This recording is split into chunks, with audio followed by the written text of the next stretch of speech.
Good evening, everyone. It's 6 o'clock, the 6 o'clock first news. Hello, everyone. How are you and how was your day? Or how was your night, depending on where you are? I hope that you are all well. I hope that you are getting used to the situation, that you're positive, and that you are safe wherever you are, and that you are well and healthy. I had a good day. I did a lot of gardening today and I cleaned the house. And I used my number 6 to go for a run because here in Cyprus we have to send a message to a government number. We are only allowed to leave the house once. We should leave the house as little as possible, of course, but certain things we have to do. So today number 6 is walking or running in the neighborhood, not too far away from the house. So I used mine and I went for a good walk, and that's important sometimes. And I'll tell you why it's important, because today I want to talk about sleep. Sleep is important, and we cannot sleep when we are not tired, and that's why it's important to move, to do some exercise. Hi, Susie, how are you? So when I was a little girl, my grandmother used to tell me that I have to sleep. It's important to sleep because during the time we sleep, our elbows grow so we can fight through life. Now, my grandmother was a simple woman. She wasn't a scientist. But little did she know that it's not the elbows that grow while we sleep, it's the telomeres. Telomeres are the caps at the end of our chromosomes that protect our cells. And they grow during sleep. And that, for example, chronic sleep deprivation affects us on a cellular level. It affects those telomeres. They become shorter and they can cause different health issues, and they can actually also shorten our life. So what else does lack of sleep cause? What happens when we don't sleep enough? You know, I know people who are proud of the fact that they can say, I only sleep 4 hours, I don't have time to sleep more. And that is nothing to be proud of. If you ask me, that is simply something stupid, because 4 hours of sleep are not enough. And your body doesn't get enough time to recover and regenerate all the cells that need to be regenerated. So lack of sleep causes what? Hi, Edir. We're talking about sleep. Today's subject is sleep, he's asking. So, for example, poor sleep can be connected to weight gain because it can affect hormones, ghrelin and leptin, which regulate our appetite. So good sleepers have these hormones regulated, but also good sleepers, they have more energy. So they have more energy to exercise, which is kind of a circle, because when you have energy to exercise, you get tired and then you sleep well. Another thing that lack of sleep can cause is heart disease, diabetes, Alzheimer, because insufficient sleep can cause high blood pressure during the day, and of course, then greater chance for cardiovascular problems. Also, poor sleep is linked to a lower immune system because the body makes fewer cytokines. That's again a type of protein that target infection and inflammation. And I think I've been mentioning the immune system every night during my lives. And the immune system is very important because we don't catch colds, we don't get sick.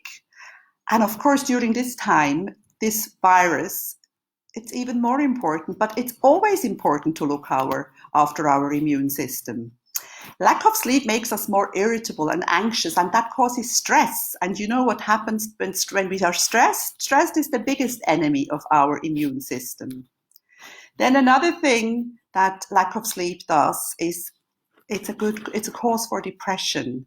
It's a bit of a chicken and egg situation though, because we don't really know if it's depression that causes insomnia, or if it's lack of sleep that makes us depressed.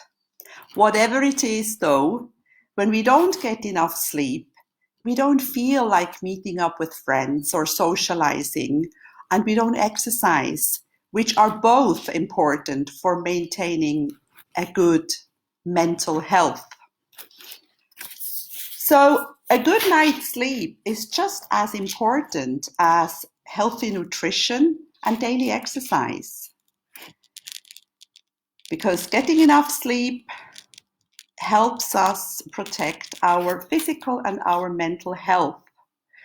It improves the quality of our lives, and it also our safety, because when we haven't slept enough and we are irritable and sort of nervous, we are also more prone to accidents while we're driving or while we're walking, because we don't pay much attention as we do when we are well rested.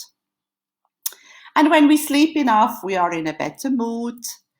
We, of course, then also produce more feel-good hormones. And it's very important for our cell growth. Our cells, we have 53 trillion cells in our body, and they all need to rest and they all need to be refreshed. So, enough of what it can cause. What can we do to sleep better? Let's start with a regular sleeping pattern, like more or less go to sleep at the same time and wake up at the same time, more or less. And of course, when you go out on the weekend and you go to bed a little later and you sleep a little longer in the morning, that's not a problem. But especially now during this time when we are home, we can create very, very bad sleeping patterns, like stay up until God knows when, I don't know, 1, 2 o'clock in the morning, watching TV for no reason. And then, of course, not being able to get up in the morning, sleep late, and then we don't get tired. It's kind of it's a vicious circle, and it's important to keep a pattern. It's even important to set an alarm, even though we don't have to get up. Another thing that is important again is not to have a heavy meal before we go to sleep. There should be a couple of hours, 2-3 hours before we go to sleep. Last meal, dinner, there should be an interval of about 3 hours between. If you want a snack, if you have to have a snack before you go to sleep, which is fine, have something light. A fruit, a banana. Bananas are good for sleeping. What else makes us sleep, of course, is getting tired, exercise. Or at least, exercise is important. You can exercise inside. But another thing that's very important is being exposed to bright, natural daylight.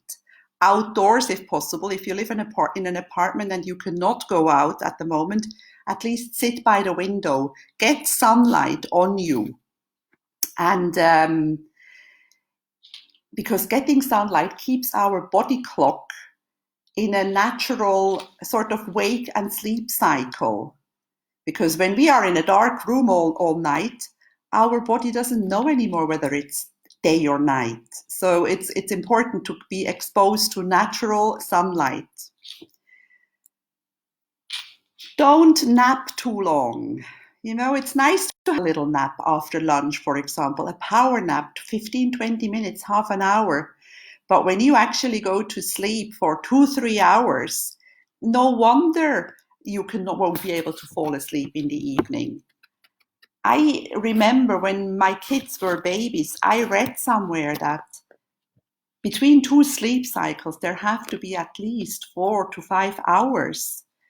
Like you cannot tell the kids to go to sleep or put the kids to sleep between 1 and 4 and then want them to go to sleep again at 7. That's not enough. Sleep cycles are important and regularity is also important. Caffeine, we know that. If you know that you don't sleep easily, if you know that you're not, don't drink coffee after lunchtime. You can drink decaf. And the same goes for alcohol. A little bit of alcohol, a glass of red wine, a glass of good red wine surely doesn't do any harm, but lots of alcohol will make you tired. It will probably make you fall asleep very quickly, but then you will wake up after a few hours and you won't be able to go to sleep because alcohol also dehydrates the body. Then another thing to avoid is blue light. Blue light is cell phones, laptops, TVs. I guess we all do that before sleeping, but research has found that exposure to blue light suppresses the production of melatonin. Melatonin is the hormone that we need to sleep. So it is believed, I wrote that down, it is believed that the shorter wavelength in blue light is what causes the body to produce less melatonin because the body is more sensitive to this type of light. So ideally, if you really have problems sleeping, don't turn off the TV, turn off the laptop at least half an hour before you go to sleep. If you have the opportunity, open the window, breathe in some fresh air before you go to bed. Because ideally, of course, go for a walk, but at the moment this is not possible in many places. But this is going to end and my tips will still be online. So an evening walk is the best thing you can do to yourself. Fresh air, your body gets a little tired and you get used to the darkness. Then one more thing, meditate. Meditate is my secret to everything, but some people don't like to meditate and that's fine. Not everybody has to like to meditate, but you can find another way to relax. Read something funny, read a book, because we forgot that reading a book doesn't have any blue light. Don't read from a Kindle, read a proper book made out of paper. Or a very good thing that I love to do always, not just in the night, is write it down. When something is on your mind, when something is bothering you, stresses you, somebody has done something to you, ask yourself, how do I feel about that? And then write it on paper. You can keep a journal or you can just keep a paper. You can even throw that paper away afterwards. But visualize that you worry, the thing that you're worried about or the thing that bothers you is kind of flowing out through your arm on the paper, and it's not in your mind anymore and it's not in your body anymore. You just wrote it off. And of course, there is also supplements that one can take for better sleep. Valerian root is one. Lavender, ginkgo biloba helps, magnesium, and there is actual melatonin supplements. You can try that. Take them an hour before you go to sleep and it should help you. Not all of them, choose one or two. And I think it's habits. Our habits are created in our subconscious mind. I talk about the subconscious mind a lot. And if we want to change our habits, we have to change them in there. Sit down and think about your sleeping habits. All the things that I mentioned. If you do all of those right, you should be able to sleep well. And don't expect miracles from the first day. Slowly, you will start sleeping better, but it is important that you get at least 7 hours of good sleep. 7 to 9 hours is a normal sleeping time for an adult. 6, fine, but definitely not less. It is not good for your health. So, maybe I should sing you a sleep song now, a lullaby. I don't sing well, so have somebody else sing it to you or for you. This is all for today. I hope you'll have a good night. I hope you will sleep well. I will be back tomorrow with some other interesting facts. I'll study something else. I haven't thought about it yet. I want to wish you a very nice evening or a very nice day if you're on the other side of the world. I love you all lots, and I'll see you soon. Bye bye.